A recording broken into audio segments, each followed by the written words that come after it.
My name is Afton DeLuca, and I have X-linked Alport syndrome. I also currently serve as the patient engagement coordinator for the Alport Syndrome Foundation. And I live in Huntsville, Alabama, although I'm from the Northeast originally.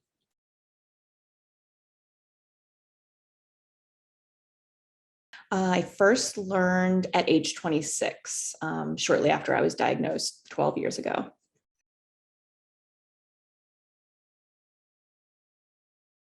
So Alport syndrome is a rare kidney disease, and it's passed down genetically from parents to children, and sometimes spontaneously, although that's rare. The disease generally causes kidneys to decline in function over time, and also frequently results in moderate to severe hearing loss, as well as eye abnormalities. And there's no dedicated treatment right now for Alport syndrome. So this current standard of care is ACE and ARB medication, which has the goal of kind of slowing down the progression of the kidney disease damage and keep our native kidneys for as long as possible. However, we do know that the most severely affected population is males who inherit the X-linked genetic version of it. They have about a 90% chance of eventually, well, 90% by I think age 40, and then it's generally 100% over the lifetime of having end-stage renal failure. But in X-linked women and the other autosomal dominant and recessive forms, it's very, it's hard to predict who will progress and when.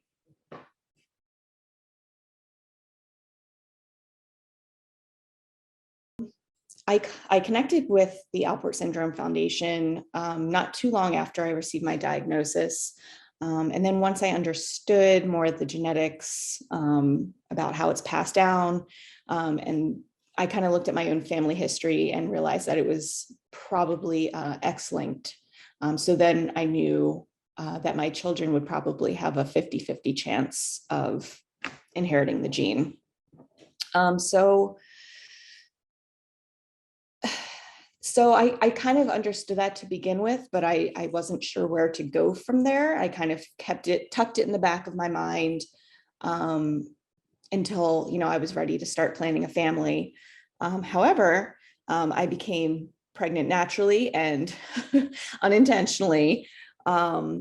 We'd just gotten engaged and we wanted to be ready to start a family as soon as we got married, and because, we were already in our 30s.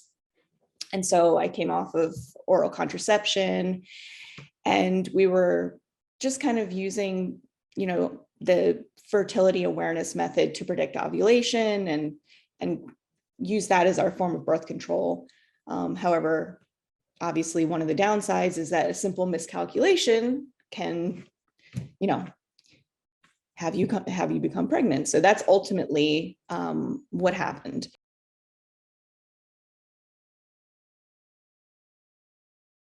But so then early in my pregnancy, knowing that I was high risk and that I had this genetic mutation, I was referred to a genetic counselor.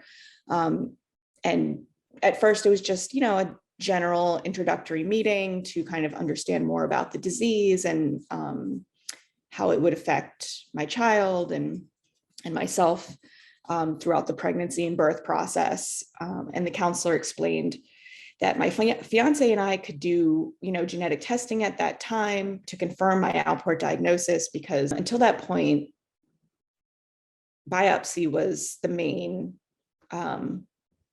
way of confirming the diagnosis. So along with my family history, I had a biopsy, and that was how I received my diagnosis. So the testing would confirm that and give me more information about more specifically where on my gene the mutation occurred. But it would also, just look for other possible inherited conditions that would affect children, from either of our genetic backgrounds.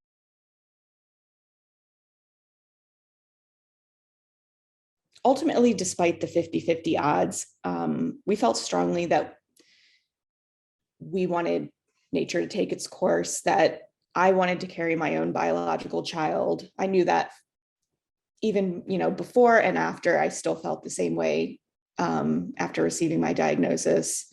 And by the time I'd seen the genetic counselor, I was already pregnant. So at that time, she laid out different options, but I was just, my then fiance and I then agreed that we just were unwilling to consider termination or adoption, regardless of what the results would show. So we opted not to do genetic testing at that time.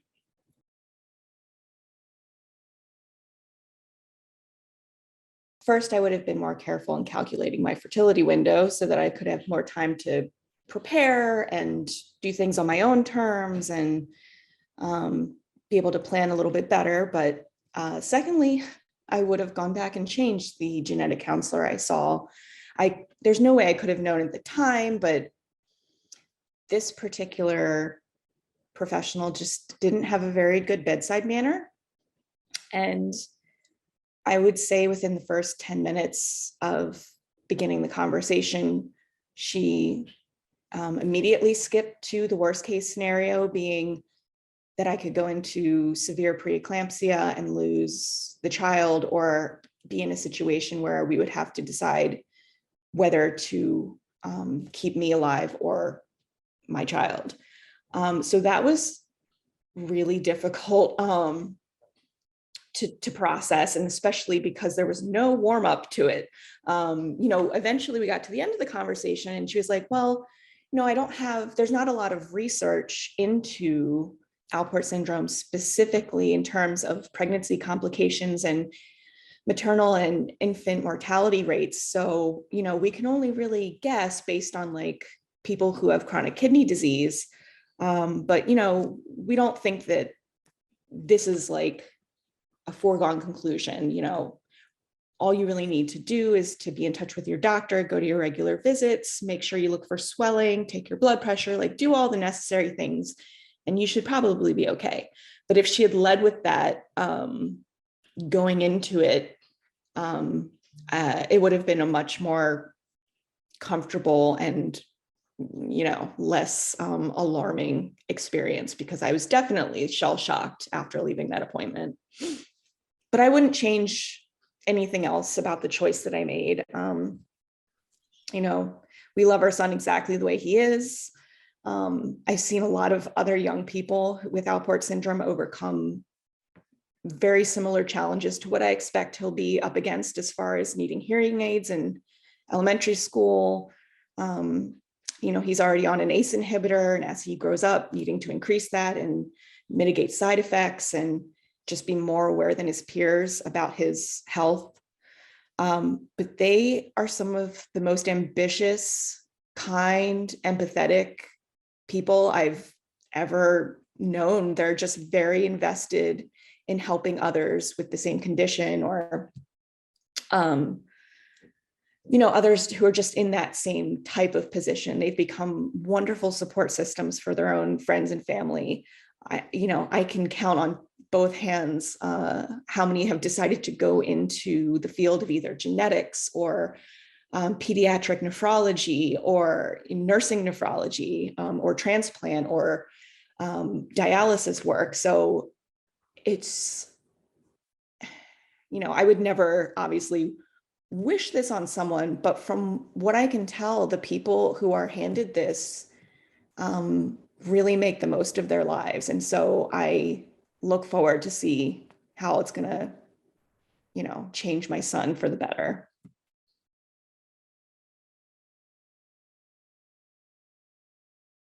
I would tell myself that's basically that it's going to be okay. There's a lot of anxiety that comes along with, having your own genetic condition when you're not sure what's going to transpire, but it was a whole different ballgame when I knew that my son would be affected.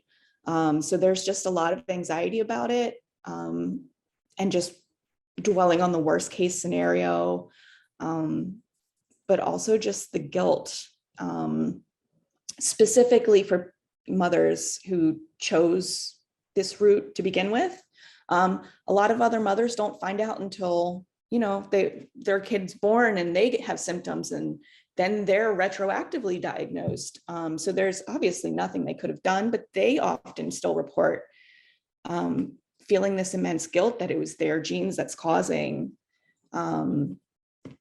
these effects in their children. So it's something I've dealt with, a lot over the years, but generally I would just tell myself that we're both going to be fine.